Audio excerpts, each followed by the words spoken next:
고맙습니다. 미국에는 많은 메이저 방송국들이 있죠. 그 중에 하나가 PBS 방송국이라는 그런 공영 방송이 있습니다. 이 PBS 방송국은 워싱턴에 이제 본사가 있고요. 지역 방송국들이 여러 곳에 있는데 미국 본토와 그리고 푸에르토리코라든가 머진 아일랜드, 괌 이런 곳에 있는 그 각 지역의 공영 방송국들이 회원사로 이렇게 가입을 해서 전체 방송을 이루는 그런 아주 독특한 구조로 되어 있는 공영 방송국입니다. 이 방송국에서 예전에 방영되었던 그 TV 방송 프로그램 하나 소개하면 여러분들 혹시 기억하시는지 모르겠는데 그 AFK라든가 우리 가끔 또 우리나라 방송에서도 이렇게 소개가 됐었는데 그 세서미 스트리트라고 하는 어린이 영어 방송, 영어 교육 방송이 이제 이 PBS 방송국에서 만들어낸 대표적인 방송 프로그램입니다. 이 방송국은 실제로 자기들이 프로그램을 제작하지는 않고요. 각 그 회원사로 있는 지역 방송국에서 이제 프로그램을 제작하게 되어지는데 벌써 뭐 한 30여 년 가까이 세월이 흘렀네요. 2000년대 초반에 있었던 일인데 PBS 방송국의 한 회원 방송국이었던 보스턴에 있는 WGBH라고 하는 방송국이 있었어요. 이 WGBH라는 방송국에서 비저너리스라고 하는 그런 프로그램을 방영한 적이 있습니다. 이 비저너리스라는 말을 굳이 우리말로 번역하라 그러면 뭐 꿈의 사람들, 비전의 사람들, 합해서 얘기하면 꿈과 비전의 사람들 뭐 이런 프로그램으로 번역을 할 수 있을 것 같은데 이 프로그램은 빌 모셔라고 하는 분이 자기 주변에 있는 이웃들의 이야기를 이제 촬영해서 사람들에게 소개하고 알리는 것에서 시작되어진 그런 프로그램입니다. 뭐 요즘으로 얘기하면 개인 방송이라 그럴까요? 요즘에 유튜브로 사람들이 자기 개인적인 일상이라든가 혹은 주변의 일들을 이렇게 찍어서 이제 유튜브라고 하는 프로그램을 통해서 이렇게 올리잖아요. 그런 것처럼 이렇게 이 빌 모셔라고 하는 사람이 이웃의 이야기들을 촬영해서 그것을 하나의 프로그램화돼서 이제 방송 프로그램으로 이렇게 소개했던 것이 너무 프로그램이 좋으니까 호응이 좋으니까 이 PBS 방송국의 회원 방송사인 그 WGBH 방송국에서 방송을 하기 시작했고 그것이 이제 전체 PBS 방송국으로 방영되어진 그런 케이스의 프로그램입니다. 자, 그런데 뭐 지금 제가 좀 소개를 장황하게 드렸습니다만은 이 그 PBS 방송국, 특별히 WGBH라고 하는 이 방송국에서 시작되어진 그 비저너리스라고 하는 이 프로그램에서 말하는 비전의 사람, 꿈의 사람들은 어떤 사람을 비전의 사람이고 꿈의 사람이라고 그렇게 정의를 내렸을까라고 하는 겁니다. 자, 꿈의 사람, 비전의 사람, 어떤 사람이 꿈과 비전의 사람이라고 말할 수 있나요? 우리가 보통 꿈과 비전의 사람이라고 이야기를 하면 보통이 이런 생각을 합니다. 미래를 예측하고 그 미래에 맞는 그러한 준비, 계획들을 가지고 그 일들을 위해서 달려가는 사람, 뭐 이런 사람들을 꿈의 사람, 비전의 사람이라고 생각합니다. 또 그런가 하면 자기의 삶에 있어서 어떤 원대한 목표들을 세우고 그 목표를 이루기 위해서 달려가는 사람, 그 목표들을 성취하기 위해서 열심히 성실하게 달려가는 사람들을 비전과 꿈의 사람이라 그렇게 보통 이야기를 합니다. 그런데 이 프로그램에서는요, 꿈의 사람, 비전의 사람은 어떤 사람이라고 이야기를 했는가 하면 오늘 삶의 현장을 볼 줄 아는 사람이 꿈의 사람, 비전의 사람이라고 그렇게 정의를 내렸어요.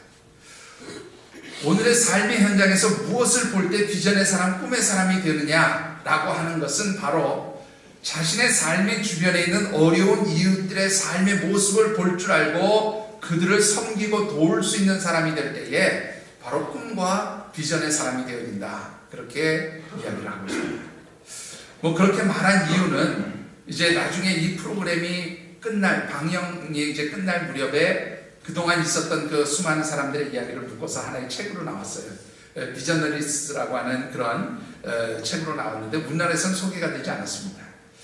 이 책에는 그 수많은 비전의 사람들을 이야기하는데 그 내용은 그런 겁니다. 어려운 사람들을 돕다 보니까 그것이 자신의 삶에 아주 귀한 사역이 되었고 사명이 되었고 그것이 그 사람의 비전, 꿈이 되었기 때문에 바로 어려운 이웃들을 볼 줄 알고 그들을 섬기고 도우는 사역이 바로 비전을 이루는 것이다. 그렇게 설명을 하고 있습니다. 자, 이 방송에서 주장하는 대로 어려운 이웃들을 살피고 섬기고 도울 수 있는 것이 진정한 꿈과 비전의 사람들이라고 하면 신앙 공동체인 교회 역시 어려운 이웃들을 섬기고 또 살피고 도울 수 있을 때 꿈과 비전의 공동체라고 그렇게 우리가 말씀을 드릴 수 있을 것 같습니다. 우리 교회에 17번째 생일 있는 이 10월 달에 우리가 함께 묵상하는 말씀의 주제는 바로 사도행전 11장에 기록되어져 있는 안디옥 교회의 모습이 바로 우리의 모습이 되어지기를 기도하면서 특별히 말씀을 함께 묵상하고 있습니다. 그래서 이 안디옥 교회에 있었던 그 하나님의 역사하심, 곧 주님의 손이 함께하는 교회였다고 하는 그 말씀을 주제로 우리가 말씀을 나누고 있습니다. 자, 우리 한번 10월 말씀의 주제 마지막입니다. 한 번 더 읽어보실까요? 하늘쌤 한 번 더 하시죠. 하늘쌤 예, 우리 하늘쌤 교회가 주님이 함께 하시고 주님의 손이 함께 하시는 그런 살아있는 교회가 되기 위해서 우리 교회는 어떤 사명, 어떤 사역을 위해서 우리가 헌신하고 수고해야 할 것인가 라는 것을 주제로 말씀을 묵상하고 있습니다. 그래서 지난 첫 번째 10월 첫 번째 주일에는 우리 하늘쌤 교회가 주님의 손이 함께 하시며 살아있는 교회가 되기 위해서는 먼저 주님이 주도해 가시고 이끌어 가시는 영혼구원의 사역에 함께 동참하며 또한 이 사역을 위해서 우리가 수고할 때에 바로 주님의 손이 함께 하시는 살아있는 교회가 될 수 있다고 말씀을 드렸습니다. 두 번째 주일에는 특별히 우리가 하나님의 말씀을 배우고 또 가르치면서 그 말씀대로 살아가기를 힘쓰고 또 그 말씀을 가지고 우리의 다음 세대인 우리의 자녀들, 믿음의 자녀들을 양육하고 또 훈련시켜서 다음 세대의 믿음의 지도자들을 만들어내는 것, 이것이 바로 하나님께서 기뻐하시는 사역이며 또한 우리 교회가 주님의 손이 함께하는 그러한 살아있는 교회의 모습으로 세워질 수 있음을 말씀드렸습니다.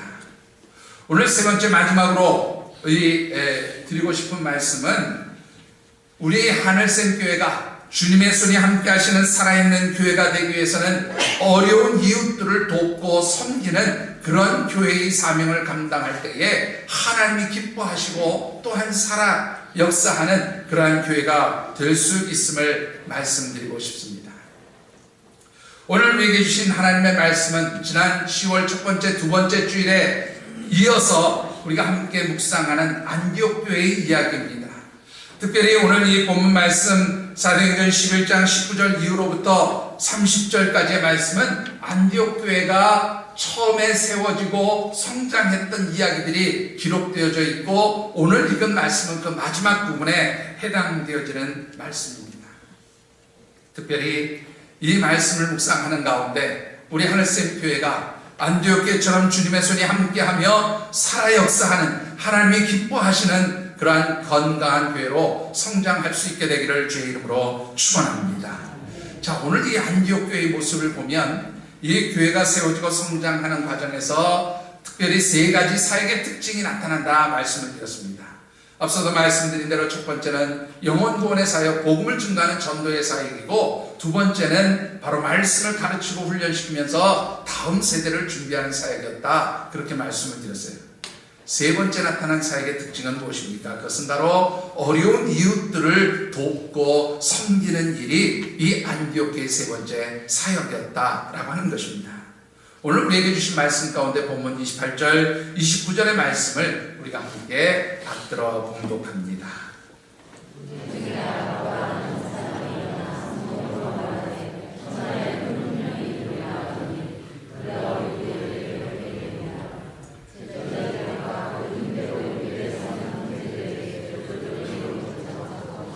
자, 이 말씀을 좀 이해하기 위해서 배경이 되는 이야기를 잠시 좀 살펴보는 것이 좋을 것 같습니다. 이미 우리가 알고 있는 대로 안디옥 교회가 잘 부흥하고 성장한다는 소식을 듣고 예루살렘 교회가 많은 사역자들, 많은 영적 지도자들을 보내주었습니다. 오늘 그 영적 지도자들 보내준 사역자들을 이제 본문에서는 선지자라 그렇게 표현을 하고 있는데요. 이 선지자 가운데 한 사람이었던, 사역자 가운데 한 사람이었던 아가보라고 하는 사람이 어느 날 성령 하나님의 감동하심을 받아서 예언을 하게 되는데, 그 예언의 내용이 뭐냐면 글라우디오 때에 큰 기근이 로마 제국 전역에 임하게 될 것이다, 그런 예언을 하게 됩니다. 자, 이 글라우디오는 누군가 하면 로마에서 글라디우스 황제라고 불리는 바로 그 사람입니다. 글라디우스 황제, 그러니까 여러분들이 뭐 내가 로마 사람도 아니고 글라디우스 황제가 누구일까 뭐 이렇게 생각하실 터인데, 그냥 가장 쉽게 생각하면 여러분들이 로마의 황제 중에서 가장 잘하는 사람 중에 하나인 폭군 황제 네로 아시죠? 이 네로의 양아버지가 바로 글라디우스 황제입니다. 이 글라디우스 황제가 죽은 이후에 네로가 이제 로마 황제의 위를 계승하게 되어지지요. 자, 이 글라디우스 황제에 대한 성경의 기록을 보면 특별히 주후 45년에 로마에서 모든 유대인들을 추방하는 그런 칙령을 내렸던 황제이기도 합니다.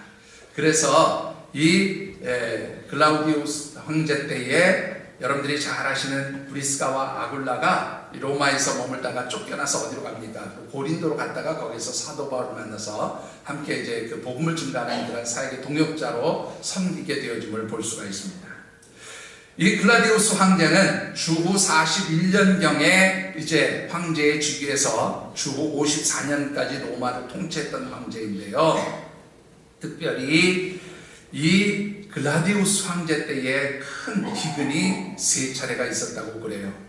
터키투스와 스웨토니우스라고 하는 그런 역사가들에 의하면 큰 기근이 3번 임했다 그러는데, 그 3번의 기근이 어느 때 어느 지역에 임했는지 본문에는 정확하게 나타나지 않습니다. 아가보가 예언한 것이 그래서 어떤 때인지 우리가 정확히 알 수는 없지만, 이 타키투스와 스웨토니우스라고 하는 그 역사가들에 따르면 글라디우스 황제가 즉위한 지 약 4년이 지난 주후 45년에 예루살렘을 비롯한 이스라엘 전역 곧 팔레스타인 땅에 아주 극심한 기근이 임하게 되었던 그런 사건이 있었음을 기록하고 있습니다. 따라서 오늘 본문에서 말하는 이 기근, 큰 어려움은 주후 45년경에 예루살렘을 비롯한 팔레스타인 땅 전역에 임한 그런 대기근의 시기를 의미하는 것으로 그렇게 볼 수가 있어요.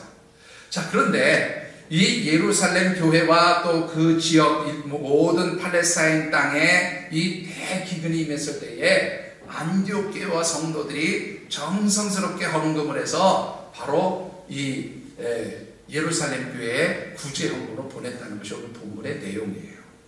자, 그런데 여러분들 이 구제하기 위해서 헌금하고 그것을 보낸 그 헌금의 이름을 성경에서는 뭐라고 표현하고 있는가 하면 29절 여러분들 보시면 형제들에게 무엇을 보내기로요? 부조를 보내기로 하였다, 그렇게 기록하고 있어요. 근데 여러분들 이 부조라고 하는 말 가운데 성경책에 보시면 숫자가 아마 다 하나씩 써 있을 겁니다. 성경책마다 숫자가 다 달라요. 제가 가진 성경은 3번으로 써 있고 어떤 성경에는 1번으로 써 있는 성경도 있습니다. 제가 보는 또 다른 성경은 4번으로 써 있기도 해요.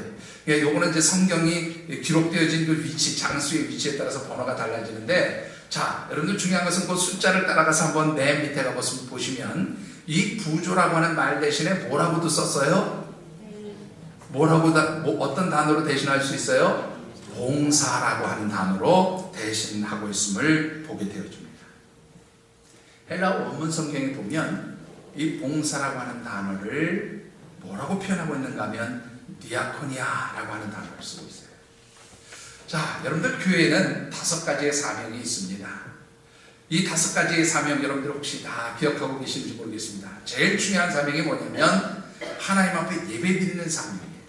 이 예배드리는 사명을 보통 우리가 뭐라고 표현하는가 하면 레이트루기아 그렇게 표현합니다. 하나님께 예배드리는 것은 레이트루기아, 뭐 좀 발음이 어려우니까 여러분들 그냥 그런 게 있나 보다 그렇게 생각하세요. 두 번째는 복음을 전파하는 거예요. 보통 그것을 캐리그마라고 그렇게 표현합니다. 하나님의 말씀을 선포하는 그러한 사명이 있다. 전도하는 사명이 있다. 그래서 캐리그마 그렇게 표현합니다. 세 번째는 하나님의 말씀을 가르치고 배우는 교육의 사명, 곧 헬라어로 얘기하면 디다케이 사명이 있어요. 네 번째 사명은 무엇입니까? 바로 오늘 본문에서도 똑같이 나온 단어인 봉사의 사명, 디아코니아의 사명이에요. 마지막 하나는 아마 여러분들이 잘 아실 것이라고 생각합니다. 성도 간의 아름다운 교제를 이루는 코이노니아의 사명이에요. 그러니까 5대 사명, 그러면 레이투르기아, 캐리그마, 또 디다케, 그리고 디아코니아, 코이노니아, 이렇게 5가지 예배, 전도, 또 교육, 봉사, 그리고 교제, 이 5가지 사명이 있어요. 자, 그런데 오늘 이 안디옥 교회의 성도들이 예루살렘 교회 어려움을 당한 그러한 성도들과 교회를 돕기 위해서 정성스럽게 구제 헌금을 한 것은 이 교회의 사명적인 측면에서 보면 뭐에 해당하는 거예요? 봉사의 사명에 해당한다. 그렇게 말씀을 드릴 수가 있습니다.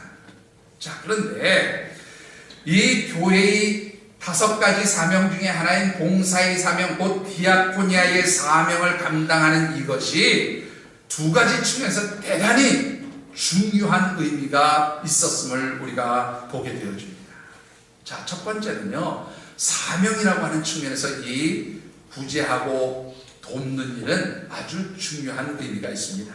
자, 이 디아코니아의 사명, 봉사의 사명은 다른 말로 표현하면 뭐라고 표현할 수 있냐면 섬김의 사명이다. 그렇게 말씀을 드릴 수가 있어요. 한번 따라해보세요. 섬김의 사명. 다시 한번 섬김의 사명. 자, 그런데 이 섬김의 사명이라는 말이 무슨 뜻인가라는 거예요. 우리 안디옥 교회 이야기가 기록되어 있는 사도행전 13장 2절의 말씀을 잠깐 한번 살펴보겠습니다. 여러분들 영상은 없고요. 한번 성경을 한번 찾아보시죠. 사도행전 13장 2절의 말씀을 한번 누가 읽어보실까요? 안권사님 한번 큰 소리 읽어주시죠. 자, 누구 한번 읽어보실까요? 사도행전 13장 2절입니다. 찾으신 분 계세요?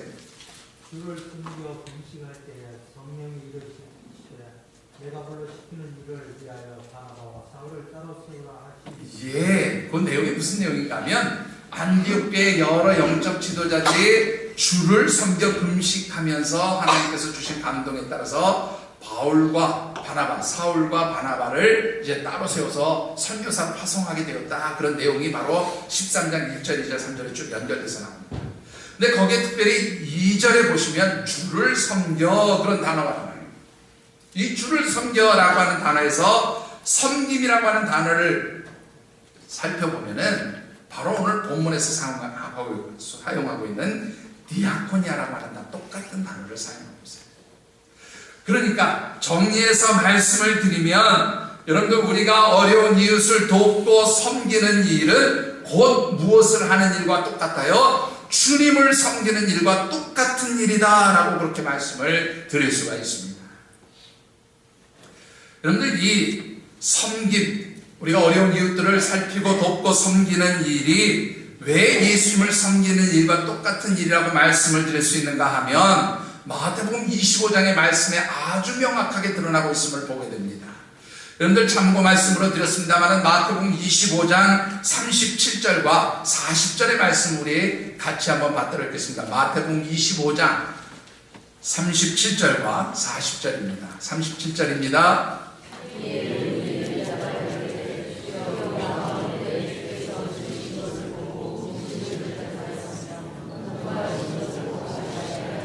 예, 40절도 읽어보시지요.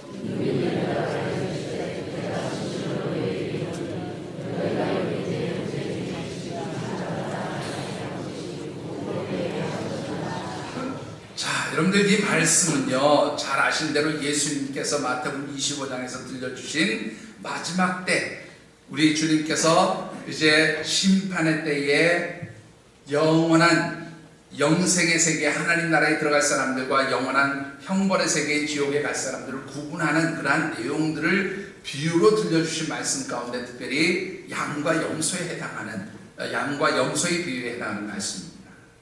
자, 그런데 이 비유의 말씀 가운데서 영원한 생명의 나라로 들어가는 양의 자리에 들어가는 사람들과 그렇지 않은 사람들을 구분하는 기준점이 뭐였는가 하면 바로 지극히 가난하고 힘들고 어려운 사람들, 곧 굶주리고 헐벗고 병들고 그래서 사회적으로 약자가 되어 있는 사람들을 돕는 것, 그것을 가지고 하나님 나라에 들어가는지 그렇지 않은지를 구분하는 하나의 기준점으로 삼았다, 그런 얘기예요. 그런데 그렇게 기준점으로 삼아서 구분을 하니까 의인의 자리에 들어간 사람들, 양의 자리에 들어간 사람들이 물었어요. 예수님, 우리가 언제 주님께 이런 선한 일을 했습니까? 라고 그렇게 물었을 때에, 언제 우리가 주님을 섬겼습니까? 그렇게 물었을 때에 바로 이 사회적인 약자들을 섬기고 돕고 그들을 구제한 일들이 바로 나에게 한 일이라, 그렇게 예수님 말씀하셨어요. 그러니까 어려운 이웃들을 우리가 돕고 섬기는 일은 다른 말로 표현하면 누구를 섬기는 일이에요? 주님을 섬기는 일이고 하나님을 기쁘시게 하는 일이라, 그렇게 말씀을 들을 수가 있는 것입니다. 그런가 하면 이 마태복음 25장에 기록되어진 양과 염소의 비유를 보면 예수님께서는 이 어려운 이웃들을 돕고 섬기고 구제했던 사람들을 뭐라고 부르는가 하면 의인들이라, 그렇게 부르시고 계세요. 자, 다른 말로 표현하면 이 의인의 자리에 들어간 사람들, 곧 주님의 택함을 받고 성도로서 이 어려운 이웃들을 섬기고 돕고 또 그들을 구제했던 사람들을 예수님이 의인이라 그렇게 인정하셨다는 말은 곧 성도들로서 우리가 의로운 삶을 산다는 것이 무엇을 의미하느냐, 그것은 사회적으로 어렵고 힘든 약자들, 병들고 어렵고 고통당하는 이들을 구제하고 돕는 섬김의 사역을 감당하는 것이 바로 하나님 기뻐하시는 성도들의 삶의 모습이 되어야 함을 가르쳐 주신 말씀이기도 하다라는 것입니다. 즉, 두 가지 측면에서 우리가 사명적인 측면에서는 이 구제와 봉사와 섬김이 주님을 섬기는 일이고, 또한 성도의 삶의 측면에서 보면 정말로 하나님 기뻐하시는 의인의 삶을 살아가는 것, 성도로서 의롭게 살아가기 위해서는 바로 이 섬김과 구제의 사역, 봉사의 사명을 감당해야 한다고 하는 것입니다. 오늘 이렇게 보면 우리 하늘샘교회가 세 번째 사역의 비전으로 삼고 있는 지역사회 안에 있는 작은 교회들을 섬기고 돕는 사역은 우리에게 참으로 중요하고도 의미 있는 그런 사역이라고 하는 것을 깨닫게 되어집니다. 꽤 오래전의 일입니다만 한 성도님이 저에게 그런 질문을 하신 적이 있습니다. 목사님, 좀 작은 교회들을 돕고 어려운 이웃들을 도우려면 많은 분들 돕고 또 여러 지역에 있는 분들을 도와야지 왜 꼭 지역 안에 있는 교회만 그렇게 한정적으로 말씀을 하고 계십니까? 그런 질문을 하셨어요. 여러분들, 우리 교회 작은 교회들을, 지역 안에 있는 작은 교회들을 돕겠다는 이 하나의 사역 비전이, 여러분들 오해하지 마십시오. 우리 지역에 있는 교회만 돕겠다는 이야기가 아닙니다. 우선 작은 것부터 시작하는 우리 지역 안에 있는 교회로부터 시작하겠다는 이야기이고요. 우리의 힘과 능력이 되면 지역 안에 있는 교회뿐만 아니라 어려운 이웃들, 예수 믿지 않지만 정말로 신앙생활하지 않지만 그런 어려운 이웃들도 구제하고 돕고 섬기는 사역을 감당해야 할 것입니다. 더 나아가서 정말로 국내에 있는 여러 작고 어려운 교회들을 돕는 사역, 또 어려운 이웃들을 돕는 사역으로 확장되어져야 할 뿐만 아니라 더 크게는 세계에 나가 있는 선교사님들을 돕고 후원하는 그러한 구제의 사역과 섬김과 봉사의 사역으로 확장되어져야 한다고 그렇게 말씀드리고 싶습니다. 따라서 우리가 작은 교회, 지역 안에 있는 작은 교회를 섬긴다고 하는 말은 가장 먼저 우선적으로 우리 주변에 있는 작은 교회의 목사님들부터 섬기는 사역에서 우리의 사역들이 시작되어질 것임을 말씀하고 있는 것이라고 그렇게 여러분들에게 설명드리고 싶습니다. 따라서 우리 교회가 2년 전부터 추수감사주일에 여러분들이 헌물한 쌀과 과일들을 가지고 지역 안에 있는 작은 교회 목사님들을 섬기고 돕는 일은 참으로 의미 있는 봉사와 섬김의 사역이었다고 그렇게 분명히 확신합니다. 처음에는 12교회를 섬겼지만 작년에는 15교회를 섬길 수 있었습니다. 비록 작은 것부터 시작이 되었지만 우리의 그 작은 나눔과 섬김이 분명 하나님께서 기뻐하시는 구제와 봉사의 사역이 되어진 줄 믿습니다. 그렇게 다음 주일에 있는 이 추수감사 주일에도 우리 많은 성도 여러분들이 바로 이 귀한 섬김과 봉사의 사역에 동참해 주시기를 주의 이름으로 부탁드립니다. 자, 안디옥 교회 성도들은 이 예루살렘 교회와 또 예루살렘 교회 어려움당한 성도들을 돕기 위해서 구체적으로 어떻게 행동을 했는가 하는 것이지요. 본문 29절과 30절의 말씀을 함께 받들어 읽겠습니다.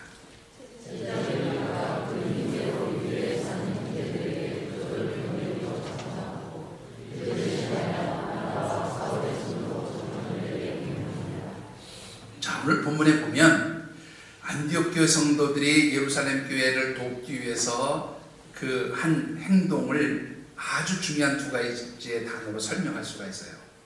하나는 29절에 나오는 힘대로라고 하는 단어입니다. 그리고 또 하나는 30절에 있는 단어인 실행하여라는 단어. 자, 이 힘대로라고 하는 단어의 원문 뜻을 보면 어떤 의미가 있는가 하면 내가 가진 능력과 재물의 분량에 따라서 그런 뜻이에요. 그리고 실행했다라고 하는 말은 말로 끝나는 것이 아니라 실제적인 행동으로 그것을 실천했다 그런 뜻입니다. 즉, 이 안디옥 교회 성도들이 예루살렘 교회를 돕고 섬길 때에 이 성도들이 자신이 가지고 있는 능력 혹은 자신이 가지고 있는 재물의 분량에 따라서 인색하게 부족하게 한 것도 아니고 아니면 힘에 넘치게 부담스러울 정도로 그렇게 힘에 넘치게 한 것도 아니라 내가 할 수 있는 가장 적절한 부분의 분량만큼 정성을 다해서 일을 했다라는 것이에요. 그리고 그것을 실천했다는 겁니다.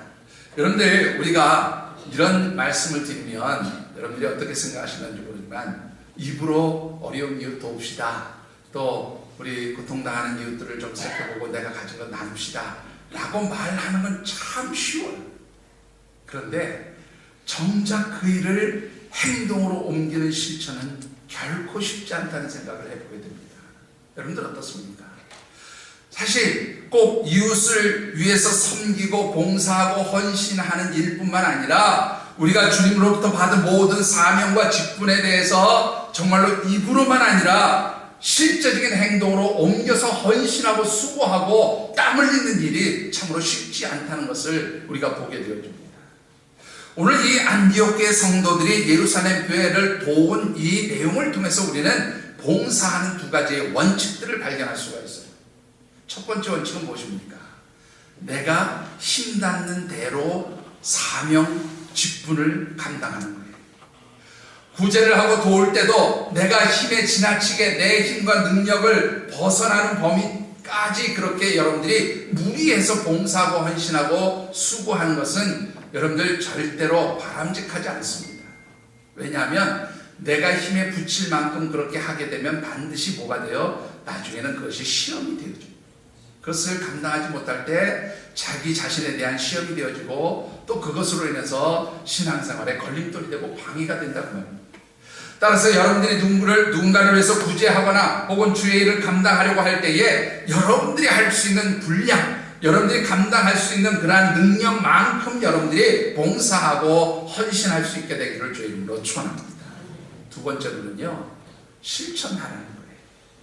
말로만 봉사하지 마시고 말로만 구제하지 마시고 여러분들이 입으로 내가 봉사하겠습니다, 실천하겠습니다 그렇게 하나님 앞에서 약속하셨다면 그것을 구체적인 행동으로 여러분들이 옮기고 실천하라 그런 말입니다. 사랑하는 성도 여러분, 오늘 저와 여러분들이 참으로 우리 하늘샘 교회를 통해서 섬기고 봉사하고 헌신하는 일뿐만 아니라 어려운 이웃들을 돕고 섬기는 일이 우리의 힘과 능력이 닿는 그 범위 안에서 정성스럽게 시작되어지기를 주의 이름으로 축원합니다. 며칠 전의 일이었습니다. 후배 목사님이신데 러시아에 선교사로 파송을 나가시면서 전화를 하셨어요. 전화의 내용인 즉슨 하늘샘 교회가 저에게 선교 후원을 해주시면 좋겠습니다. 한 부자만 해주시면 좋겠는데 10만 원 정도의 선교 후원을 해주시면 좋겠습니다. 그렇게 요청을 하셨어요. 제가 뭐라고 대답을 했을까요? 왜 아무도 대답을 안 하십니까? 목사가 도대체 뭐라고 대답을 했을까요? 어떻게 대답했을 것 같습니까? 사실 예, 알겠습니다. 그렇게 대답을 해야 되는데 그런 확답을 드리지 못했습니다. 뭐라고 대답했는가 하면 기도해 보겠습니다. 그렇게 대답을 하고 전화를 끊었어요. 그리고 나서 기도를 시작하는데 제 마음속에 정말로 하나님 앞에 부끄러운 생각이 들었습니다. 야, 10만 원도 후원하지 못하는가? 이런 어떤 그런 부끄러운 모습, 그런 생각들이 들기 시작했습니다. 사실 여러분들이 아시는 대로 우리 하늘샘교회가 여러분들이 섬겨주시고 헌금해주시는 선교 헌금이 한 교회나 선교지를 선택해서 지속적으로 후원하고 돕기에는 조금 부족한 금액이 항상 헌금이 되었기 때문에 그동안은 그 모아진 것 중에서 일회적으로, 지속적인 것이 아니라 일회적으로 어떤 교회나 선교지를 도와야 할 일이 있을 때에 그 중에 일부분을 떼어서 선교지를 돕고 섬기는 그러한 식으로 우리가 선교 후원을 했고 또 어려운 이웃들을 도왔습니다. 그런데 기도하는 가운데 하나님께서 제게 주시는 마음은 이제는 적지만 한 교회, 한 선교지라도 지속적으로 돕고 섬기는 사역을 시작해야 되겠다고 하는 그런 마음들을 하나님께서 강하게 주셨습니다.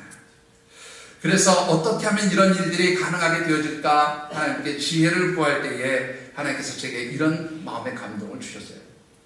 우리 하늘샘교회 소그룹이 모여진 5개의 동산이 있습니다. 이 5개의 동산에서 한 동산이 매월 10만 원씩만 우리 헌금을 할 수 있다면 우리 교회는 적어도 내년부터 5개의 교회나 선교지를 도울 수 있다고 그렇게 하나님께서 감동을 주셨어요. 만일 이 동산 하나가 한 선교지나 한 교회를 돕는 것이 버겁게 느껴지신다면 2개의 동산 혹은 3개의 동산이 함께 힘을 모아서 그렇게 10만 원 헌금을 해주시면 최소한 2-3개의 교회나 선교지를 도울 수 있다고 하는 그런 깨달음도 주셨습니다. 뿐만 아니라 여러분들이 헌금해 주시는 선교 헌금으로 교회가 직접 후원하는 1-2개의 교회나 선교지를 도울 수 있게 되어진다면 새해에는 적어도 4개에서 5개 혹은 6개에서 7개의 교회나 선교지를 도울 수 있다고 하는 그런 깨달음을 하나님께서 주셨습니다. 사랑하는 성도 여러분, 이 귀한 일들이 새해에 우리 교회 성도들로부터 시작되어지기를 주의 이름으로 축원합니다. 여러분들이 이 일에 동참하실 때에 힘에 부치거나 혹은 마지못해서 헌신하지 않게 되기를 바랍니다. 그저 여러분들이 할 수 있는 정성을 다해서 여러분들이 헌금할 수 있는 범위 내에서 그렇게 헌금하시고 기쁨으로 동참해 주시면 새해부터는 우리가 한 교회라도 아니 여러분들이 헌신하는 그 양에 따라서 6-7개의 교회와 선교지를 도울 수 있는 아름다운 역사가 일어나게 되어질 줄 믿습니다. 이 일이 오늘 저와 여러분들의 사역의 비전이 되고 꿈이 되어주시기를 주의 이름으로 축원합니다. 우리 하늘샘교회가 안디옥교회의 성도들처럼 힘 닿는 대로 정성을 다해서 섬기고 봉사하고 또한 구제하고 어려운 이웃들을 도울 때에 어떤 하나님의 축복이 임하게 되어집니까? 오늘 주신 말씀 가운데 특별히 참고 말씀으로 사도행전 20장 35절의 말씀을 우리 같이 한번 받들어 읽겠습니다.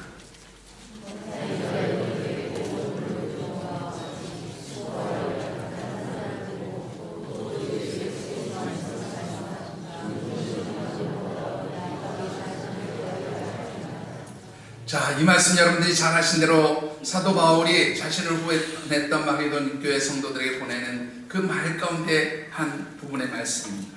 오늘 이 말씀을 보면 받는 것이 주는 것이 받는 것보다 더 복이 있다고 예수님께서 친히 말씀하시고 가르쳐 주셨다고 사도 바울은 그렇게 우리에게 말씀해 주고 있음을 보게 됩니다. 한마디로 주는 사람이 축복의 사람이고 복이 있는 사람이다, 그런 날입니다. 사랑하는 성도 여러분, 이 안디옥교의 모습을 한번 생각해 보시기 바랍니다. 안디옥 교회를 예루살렘 교회와 비교해 보면 사실은 성도의 수도 더 적었을 것이라는 것이 모든 성경학자들의 공통된 의견입니다.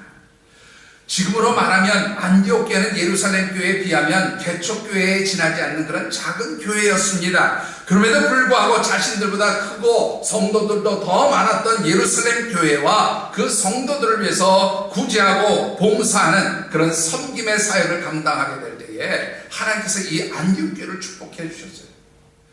이미 앞서 2주일 동안도 말씀을 드렸지만 이 안디옥 교회가 그렇게 하나님 주신 사역의 비전들을 온전히 감당하게 될 때에 소아시아와 유럽, 더 나아가서 로마 제국 전역에 복음을 증거하고 전파하는 세계선교의 전초기지, 세계선교의 중심지 교회로 그렇게 든든히 세워지게 되었음을 보게 되어집니다. 사랑하는 성도 여러분, 우리 하늘샘 교회가 이 10월에 묵상한 말씀처럼 영혼권의 사역, 또 우리 다음 세대의 하나님의 일꾼들을 양육하는 그러한 교육의 사역, 가르침의 사역, 그리고 어려운 이웃들을 섬기고 돕는 이 구제와 봉사와 섬김의 사역을 감당할 때에 하나님께서는 분명 이 하늘샘 재단을 하나님이 기뻐하시는 복음 증거의 중심 교회로 그렇게 든든하게 세워주실 줄 믿습니다. 여러분들이 이 꿈, 이 비전을 함께 소망으로 품고 이 사역을 위해서 정말로 기쁨으로 달려가시게 되기를 주의 이름으로 축원합니다. 말씀을 맺습니다. 마더 테레사의 이야기 하나로 오늘의 말씀을 맺고 싶습니다. 마더 테레사가 여러분들 잘 아시는 대로 인도에서 열심히 사역을 하는데 하루는 미국의 한 상원 의원이 이 사역의 현장들을 방문하면서 이 마더 테레사의 사역하는 모습들을 살펴보기 시작했습니다. 참으로 힘들고 어려운 사람들을 돕는데 문제는 경제적으로 절대로 여유 있어 보이지 않다는 것이지요. 그래서 안타까워서 아마 이런 질문을 드렸던 것 같습니다. 수녀님, 전 세계의 그 수많은 굶주린 사람들을 어떻게 수녀님 혼자서 다 먹이고 입히시겠습니까? 지금도 보면 이 인도 안에 있는 사람들도 구제하기 참 쉽지 않은데 언제까지 일을 계속 하시렵니까? 아마 안타까운 마음에 그런 질문을 했던 것 같습니다. 그때 마더 테레사의 대답이 무엇인지 아십니까? One at a time 였습니다. One at a time. 한 번에 한 명씩. 한 번 할 때 한 명씩 도우면 됩니다. 이게 바로 마더 테레사의 꿈이었어요. 여러분들, 우리가 누군가를 돕고 어떤 하나님께 주신 사역의 비전을 감당한다는 것이 처음부터 크게 이루어지는 일은 결코 아니라고 하는 것이지요. 오늘 우리가 가지고 있는 삶의 현장에서 내가 감당할 수 있을 만한 그러한 작은 부분부터 하나님께서 기뻐하신 대로 섬기고 헌신하고 사역하고 또 그 일을 위해서 우리가 수고할 때에 한 번에 하나씩 하나하나 그 일들을 감당해 갈 때에 바로 거기에서 하나님 놀라운 축복의 역사가 임하게 되어지는 줄 믿습니다. 사랑하는 성도 여러분, 너무 크게 생각하지 마십시다. 한 번에 하나씩 작지만 우리가 할 수 있는 그 일들을 위해서 여러분들이 헌신해 주시기를 바랍니다. 이미 앞서도 말씀드렸지만 우리가 3년 전에 그 어려운 교회 목사님들을 돕겠다고 생각했을 때에 여러분들 그 일이 가능하리라고 누가 생각했습니까? 근데 우리가 12교회를 도울 수 있었어요. 작년에는 15교회를 도울 수 있었습니다. 이번에는 더 많은 수로 우리가 섬기고 도울 수 있는 그러한 기적의 역사들이 분명 나타나게 되어질 줄 믿습니다. 여러분들이 한 번에 하나씩 이 마더 테레사의 이야기를 기억하시면서 작은 일이지만 하나님 기뻐하시는 우리 사역의 비전들을 향해서 달려가시는 귀한 우리 하늘생 가족들이 되어지시기를 주님의 이름으로 축원합니다.